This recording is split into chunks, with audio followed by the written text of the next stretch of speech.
মহামান্য আদালতের কাছে আমার আর্জি, সঞ্জয় রায়কে কলকাতার জেল থেকে তুলে দিল্লির জেলে নিয়ে যাওয়া হোক, তার কারণ আমার মনে হয় তাকে খুন করে দেওয়া হবে। তাকে যদি খুন করে দেওয়া হয় এই কেসের আর কোনো কিছু হবে না।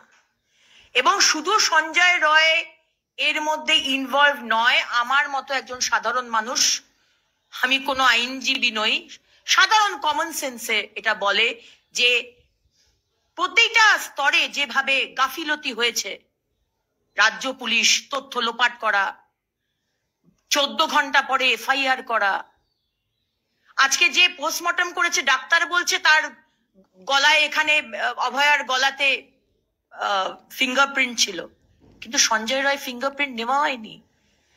আজকে যারা হাসপাতালে, যারা ডক্টর সন্দীপ ঘোষ, যারা সব ধামাচাপা দেওয়ার চেষ্টা করলো, যারাই বদমাইশিটার পিছনে, আজকে তাদের নিয়ে কোনো তদন্ত শুরু হয়নি।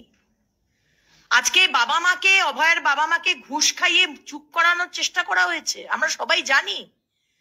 আজকে তড়িঘড়ি করে টিএমসির এমএলএ নির্মাল্য ঘোষ এবং আমাদের যে কাউন্সিলর, তারা বডি পুড়িয়ে দিয়েছে। কিসের এত তারা ছিল? তারা এই জন্যেই ছিল যে আরো অনেকে আছে। কারা আছে আমরা জানতে চাই। কেন সঞ্জয় রায়কে তারা আইনজীবীর সাথে কথা বলতে দেওয়া হচ্ছে না? মহামান্য আদালতের কাছে আমার আর্জি, সাধারণ মানুষের হয়ে পক্ষ থেকে সবাই অখুশি। এই যে বিচার হয়েছে তাতে আমরা অখুশি। হ্যাঁ, Sanjay Roy maybe one of the suspect, one of the convict, বাকি আরো অনেক কেউ ছিল। 36 বছরের একজন ডাক্তারকে সিবিআই বলছে যেখানে বডি পাওয়া গেছিল সেটা আসল ক্রাইম সিন নয়।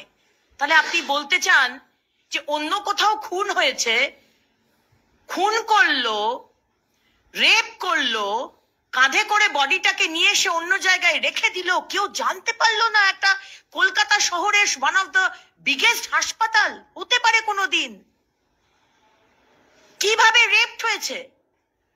তার গোপনাঙ্গে কোনো পাওয়া যায়নি, সিমেন্ট পাওয়া যায়নি, তাহলে রেপটা হলো কিভাবে? অনেক প্রশ্ন রয়েছে, তার উত্তর আমরা চাই। সিবিআইকেও দিতে হবে এই উত্তর। মমতা ব্যানার্জি, আপনি চালাকি করার চেষ্টা করবেন না।